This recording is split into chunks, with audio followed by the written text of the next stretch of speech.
از روزی که یک صندلی خالی شد، یک صدا خاموش شد و قلب‌ها سنگین‌تر از همیشه تپید داد. میگویند زمان درد را کمتر می‌کند، اما بعضی دلتنگی‌ها با گذشت روزها فقط عمیق‌تر می‌شوند. او شاید دیگر در میان ما نباشد، اما خاطراتش در لبخندها و نگاه‌ها هنوز نفس می‌کشد.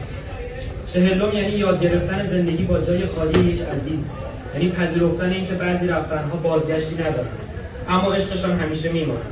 امروز سر تعظیم فرود می‌آوریم، نه فقط از سر اندوه، بلکه از سر احترام برای روحی که آرام گرفته و برای دل‌هایی که هنوز بی‌قرارند.